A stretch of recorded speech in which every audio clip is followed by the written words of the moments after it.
لیکن آپ دیکھیے کہ بزور و زبردستی کوئی دھرم ختم نہیں ہو سکتا۔ ایک فقیر ملک افغانستان کی دلدل میں دنیا کی سپر پاور پھنس کر دفن ہو گئی، ٹکڑے ٹکڑے ہو گئی، ختم ہو گئی۔ یہ ملک آزاد ہوئے اور مسجدوں سے پھر اللہ اکبر کی آواز بلند ہونے لگی۔ اس لیے کہ انہوں نے یہ سمجھا تھا کہ زبردستی اسلام کو تباہ کر کے، ختم کر کے، مسجدوں کو توڑ کر ملک ختم ہو جائے گا، اسلام ختم ہو جائے گا۔ ایسا نہیں ہے۔ کوئی بھی مذہب قبول کرنا انسان کے یہ اپنے دل کی بات ہے۔ دل اگر قبول کرتا ہے انسان مذہب کا پابند ہو جاتا ہے، اگر دل قبول نہیں کرتا تو اسلام اس مذہب کا پابند نہیں ہوتا۔ ہم اس ملک کے اندر ہندو مسلم کے ساتھ بھائی بھائی کی طرح رہتے ہیں۔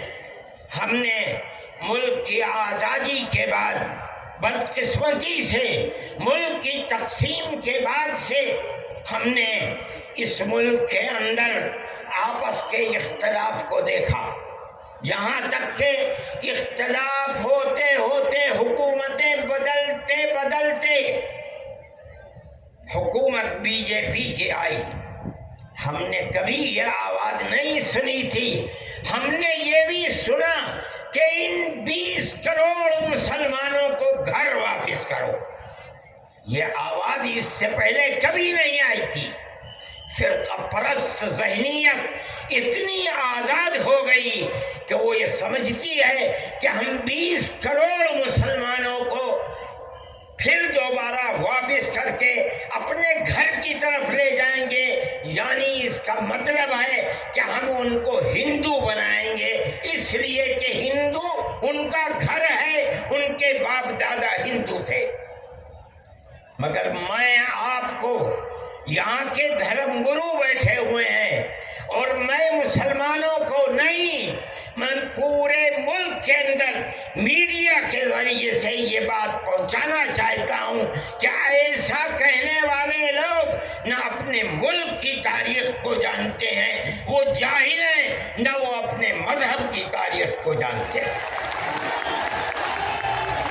میں جو بات کہہ رہا ہوں وہ کہہ رہا ہوں اور صحیح کہہ رہا ہوں۔ میں نے اس مسئلے پر غور کیا ہے۔ میں یہ کہتا ہوں مسلمانوں کو یہ بات سمجھنی چاہیے، اور یہ دھرم گرو بیٹھے ہیں ان کو بھی یہ بات سمجھنی چاہیے کہ جس طرح اللہ نے سب سے آخری نبی حضرت محمد صلی اللہ علیہ وسلم کو عرب کی سرزمین میں بھیجا ہے، اس کی حکمت ہے۔ وہ اگر چاہتا امریکہ میں بھیج دیتا، وہ اگر چاہتا ان کو افریقہ میں اتارتا، وہ اگر چاہتا سوئٹزرلینڈ میں اتارتا، وہ اگر چاہتا دنیا کے کسی ملک کے اندر اتارتا، لیکن اس کی حکمت کہ اس نے سب سے آخری نبی، نبیوں کے سردار کو اگر اتارا تو عرب کی سرزمین میں اتارا۔ بالکل اسی طرح مسلمان اور ساری دنیا سمجھے کہ بالکل اسی طرح نبی اول الزمان کو، حضرت آدم کو جو نبی تھے، سب سے پہلے ان کو بھارت کی دھرتی کے اندر اتارا۔ اگر وہ چاہتا تو آدم کو افریقہ میں اتار دیتا، اگر وہ چاہتا تو آدم کو عرب میں اتار دیتا، اگر وہ چاہتا روس کے اندر اتار دیتا، لیکن نہیں۔ وہ بھی جانتے ہیں، ہم بھی جانتے ہیں، ہمارا عقیدہ ہے، حدیث سے عقیدہ ہے کہ آدم کو دنیا میں اتارنے کے لیے اس بھارت کی دھرتی کا انتخاب کیا گیا۔ ان کے پاس کوئی آسمانی کتاب نہیں ہے، میں نے بڑے بڑے دھرم گروؤں سے پوچھا کہ آدم جو سب سے پہلا آدمی ہے آسمان سے اتارا، اللہ نے اتارا، وہ آدمی کس کی پوجا کرتا تھا؟ کوئی نہیں تھا دنیا کے اندر، تنہا ایک آدم تھا۔ اس آدم کو کہتے کیا ہو؟ لیکن چونکہ کوئی آسمانی کتاب نہیں ہے اس لیے لوگ مختلف باتیں کہتے تھے، لیکن بڑے بڑے دھرم گرو یہاں تک پہنچے، انہوں نے کہا کہ ہم اس کو منو کہتے ہیں۔ صحیح بات ہے، ہم آدم کہتے ہیں، یہ منو کہتے ہیں۔ ہم آدم کی اولاد کو آدمی کہتے ہیں، انگریزی بولنے والے ایڈم کہتے ہیں، فارسی اور عربی بولنے والے آدم کہتے ہیں، اور یہ اس کو منو کہتے ہیں جو اس بھارت کی دھرتی کے اوپر اترا۔ ہم آدم کی اولاد کو آدمی کہتے ہیں اور یہ منو کی اولاد کو منش کہتے ہیں۔ سوال یہ پیدا ہوتا ہے، میں نے بڑے بڑے دھرم گروؤں سے پوچھا، جب کوئی نہیں تھا، نہ شری رام تھے، نہ برہما تھے، نہ شیو تھے، جب کوئی نہیں تھا تو سوال پیدا ہوتا ہے کہ منو پوجتے کس کو تھے؟ کوئی کہتا ہے کہ شیو کو پوجتے تھے، لیکن ان کے پاس علم نہیں ہے۔ بہت کم لوگ یہ بتاتے ہیں کہ منو کچھ نہیں تھا دنیا میں، وہ اوم کو پوجتے تھے۔ میں نے کہا اوم کون ہے؟ بہت سے لوگوں نے کہا کہ وہ ایک ہوا ہے جن کا کوئی روپ نہیں ہے، کوئی رنگ نہیں ہے، وہ دنیا میں ہر جگہ ہے، ہوا ہر جگہ ہے۔ انہوں نے آسمان بنایا، انہوں نے زمین۔ میں نے کہا کہ ارے بابا، انہی کو تو ہم اللہ کہتے ہیں، انہی کو تو تم ایشور کہتے ہو، اسی کو تو ہم اللہ کہتے ہیں۔ فارسی بولنے والے خدا کہتے ہیں، انگریزی بولنے والے گاڈ کہتے ہیں۔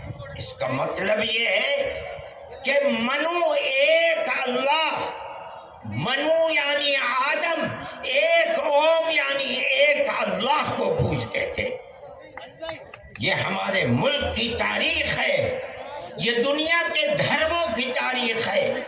کوئی ثابت نہیں کر سکتا کہ اوم یعنی آدم اللہ کو چھوڑ کر جس اللہ نے اپنے ہمارے عقیدے کے مطابق ان کو تو ان کے پترے کو پہلے دھرتی کو پیدا کیا، دھرتی میں مٹی پیدا کی، اور جتنے رنگ اور جتنی طرح کی مٹی تھی سب مٹی میں سے تھوڑا تھوڑا لے کر اللہ نے یعنی اوم نے اپنے ہاتھ سے آدم یعنی منو کے پترے کو بنایا۔ اسی لیے حدیث میں آتا ہے کہ جتنی طرح کی جتنے رنگ کی مٹی تھی، آدمی آدم کی اولاد، منو کی اولاد، منش کی اولاد، وہ اتنے ہی طرح وہ اتنے ہی رنگ کی بدلی۔ کوئی مٹی سخت ہے، آدمی کے دل کے اندر سختی ہے، کوئی مٹی نرم ہے، جیسی مٹی تھی ویسا ہی اثر آدم یعنی منو کی اولاد کے اندر پایا جاتا ہے۔ یہ ہمارے اس دھرم کی خصوصیت ہے۔ اس کا مطلب ہے کہ سب سے پہلے لا الہ الا اللہ کی آواز ہندوستان کی دھرتی پر اتری ہے، یہاں سے پیدا ہوئی ہے۔ سب سے پہلے منو نے اوم کی عبادت کی ہے۔ اوم ایک ہے، اللہ ہے، ایک ہے، اس کا کوئی شریک نہیں ہے۔ پھر یہ چیز چلتی رہی، یہ آدم اور اوم کا یہی عقیدہ تھا، ان سے غلطی ہو گئی۔ ہمارا قرآن کہتا ہے وہ پریشان تھے کہ میں اپنے اللہ سے یعنی اوم سے، منو سے جو غلطی ہوئی ہے، اپنے اوم اور اپنے اللہ سے معاف کیسے کراؤں؟ قرآن کہتا ہے اللہ نے ان کے دل کے اندر ڈالا فَتَلَقَّى آدَمُ مِنْ رَبِّهِ كَلِمَاتٍ فَتَابَ عَلَيْهِ، وہ بات کیا تھی؟ قرآن کہتا ہے ربنا ظلمنا انفسنا وَإِن لَمْ تَغْفِرْ لَنَا وَتَرْحَمْنَا لَنَكُونَنَّ مِنَ الْخَاسِرِينَ، اے میرے اور میری پتنی ہموتی کے مالک پالنہار، ہم سے غلطی ہو گئی، ہم نے اپنے اوپر ظلم کر دیا، اے اوم اے اللہ اگر تو نے معاف نہیں کیا تو ہم بڑے ٹوٹے میں رہ جائیں گے۔ اس کا مطلب ہے کہ وہ ایک اوم ایک اللہ کی عبادت کرتے تھے۔ یہ اس دھرتی کی تاریخ ہے، نہ اس وقت شیو تھے، نہ رام تھے، نہ برہما تھے، کوئی نہیں تھا، تنہا آدم اور منو تھے۔ وہ جانتے تھے کہ ان کا پالنہار کون ہے، وہ ان کی عبادت کرتے تھے۔ پھر اس کے بعد ان کی اولاد چل پڑی اسی دھرتی کے اوپر، انہوں نے چراغ ایک اوم یعنی ایک اللہ کی عبادت کا اس بھارت کی دھرتی پر دنیا میں سب سے پہلے جلایا تھا۔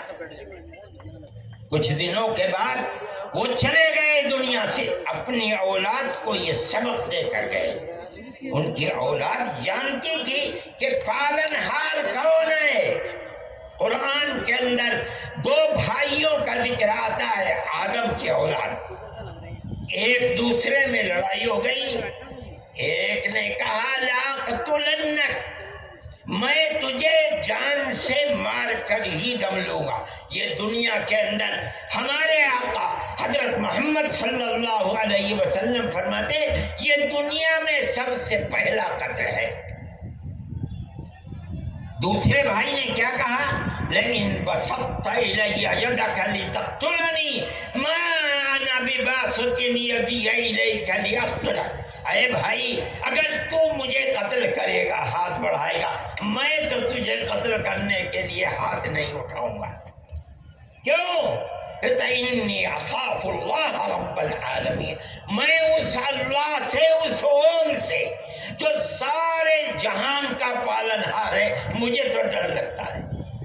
یہ کس نے بتایا کہ اللہ ہے اوم اور وہ ساری جہان کا پالنہار ہے؟ یہ وہی ہے جو باپ نے بتایا تھا، منو نے بتایا تھا، آدم نے سکھلایا تھا۔ آدم اس دنیا سے چلے گئے، 10 20 25 50 100 پیڑھیوں کے بعد اولاد بھول گئی سبق، دائیں بائیں ہونے، اللہ نے دوسرا نبی بھیج دیا۔ کس کو؟ حضرت شیس کو بھیجا۔ دنیا کہتی ہے کہ ان کی قبر اجودھیا کے اندر موجود ہے۔ انہوں نے چراغ جلایا، اپنا کوئی چراغ نہیں، وہی چراغ جو باپ نے جلایا تھا۔ کیا؟ اللہ ایک ہے، اوم ایک ہے، اس کے سوا کسی کی عبادت نہیں۔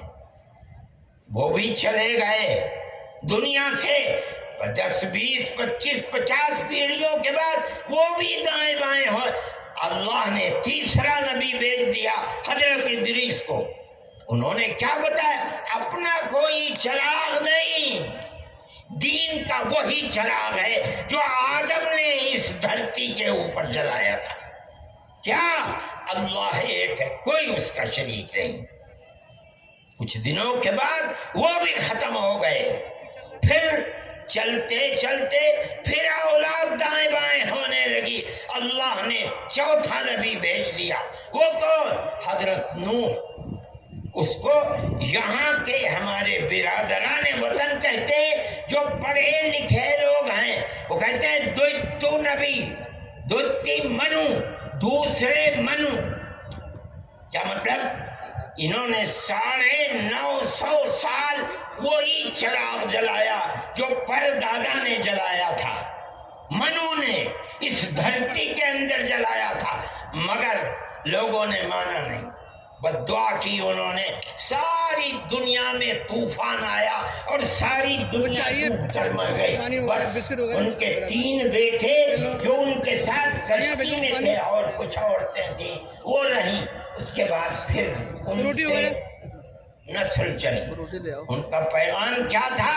قرآن کہتا ہے وَلَقَدْ أَرْسَلْنَا نُوحًا إِلَىٰ قَوْمِهِ فَقَالَ يَا قَوْمِ اعْبُدُوا اللَّهَ مَا لَكُم مِّنْ إِلَٰهٍ غَيْرُهُ، اے میری قوم ایک اللہ یعنی ایک قوم کی عبادت کرو، اس کے سوا کوئی قوم نہیں ہے۔ یہ چراغ کیسا ہے؟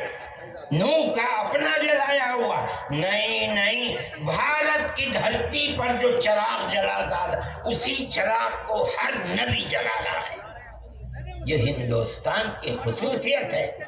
پھر اس کے بعد نبیوں کا سلسلہ شروع ہو گیا، جس طرح نوح کو بھیجا، قرآن کہتا ہے وَإِلَىٰ عَادٍ أَخَاهُمْ هُودًا، ہم نے قوم عاد کی ہدایت کے لیے نبی بھیجے ہود کو، انہوں نے کیا پیغام دیا؟ یا